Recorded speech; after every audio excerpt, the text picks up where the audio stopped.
तो दोस्तों, ये है अमिताभ बच्चन की कुंडली। तो अमिताभ बच्चन की कुंडली के अंदर आप देखते हैं किस तरह के योग हैं। इनकी कुंडली के अंदर कुंभ के केतु, लगन है कुंभ, तो केतु उच्च का है क्योंकि मंगल का छाया ग्रह है और मंगल ग्रह में ये उच्च का होता है।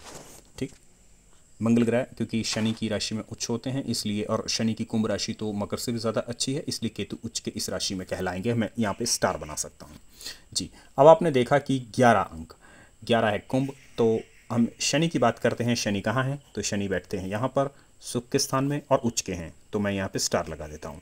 अब आगे कहाँ जाते हैं? तो 8th हाउस में। 8th हाउस में कितने ग्रह बैठे हैं दोस्तों? 4 ग्रह बैठे हैं।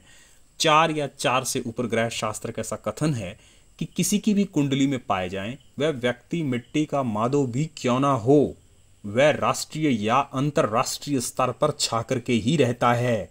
ये योग अगर किसी की कुंडली में पाया गया है तो वो एक तो महात्मा बुद्ध हैं, जो चक्रवर्ती सम्राट होने के बाद वो उनका राज्य बुद्ध का आज भी चल रहा है। पंच महापुरुष योग उनकी कुंडली के अंदर यहाँ पर है। यहाँ पर मैं बात कर रहा हूँ 4 या 4 से ऊपर ग्रह होने की, एक साथ किसी भी भाव में बैठे होने की।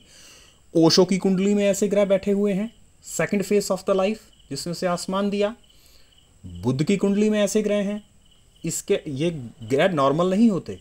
और एक और सुपरस्टार है, वो कौन है? राजीव गांधी, जो कि युवा प्रधानमंत्री भारत के बने। कहाँ बैठे हैं उनके? लेकिन लगन में, कि जन्म से ही 25 वर्ष की आयु में ही उनको इतनी बड़ी सफलता प्राप्त हुई, लेकिन आगे चल के वो नहीं रहे क्योंकि सारा राजयोग तो यहीं समाप्त हो गया था। पर ये अमिताभ बच्चन है, इनकी जो सक्सेस रेट है वो जैसे जैसे आप देख रहे हो एज बढ़ती जा रही है, सक्सेस होते ही चले जा रहे हैं, क्योंकि व्यक्ति जन्म से मृत्यु की ओर अग्रसर होता है। अगर 8th हाउस का भाव इतना बड़ा सुपरस्टार है तो उसका फल तो होना ही है जैसे जैसे व्यक्ति की एज बढ़ेगी। अब शनि को देखना इसमें जरूरी था, तो जब हम शनि को देखते हैं तो वो भी स्टार है और उसी के लगन की कुंडली है, और क्योंकि इसका स्वामी ग्रह भी स्टार है और ये भी स्टार है, इसलिए भयंकर स्टार अमिताभ बच्चन की कुंडली के अंदर है। इसके अलावा मैं बताना चाहूंगा कि शुक्र यहां पे नीच है। आप जानते हैं कि इस राशि में 6 नंबर पे कन्या में शुक्र नीच होता है, तो ये नीच है, तो मैं यहां पे गोला लगा रहा हूं। अब ये नीचता की जब दशा शुक्र की आई इनकी, तो उस समय अमिताभ बच्चन बैंकक्रप्ट हुए थे, आपने देखा था, और वो 2 वर्ष का ही समय था और 2 वर्ष के लिए इनको शुक्र की दशा थी। मैं आपको कैलकुलेट करके बिल्कुल एग्जैक्ट टाइम भी बता सकता हूं। ये पद्धति जो है हमारी कैलकुलेट करने की, आप चाहेंगे तो आगे चल के इस योग की भी चर्चा करेंगे।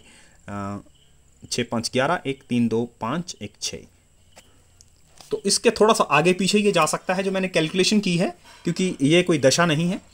तो यहाँ पे लगभग इनका वो समय रहा और 2-3 साल के अंदर वो कौन बनेगा करोड़पति, इतना चला कि ये फिर से ये बने। लेकिन ये बात तय है कि ये कहीं गिरेंगे नहीं, इनकी सक्सेस रेट होती ही चली जाएगी, क्योंकि 8th हाउस के बाद इसका स्वामी कहीं गया नहीं, वहीं का वहीं बैठा हुआ है बुध। देखिए तो, और कितने सारे योग हैं अगर मैं ध्यान से इसको देखूं।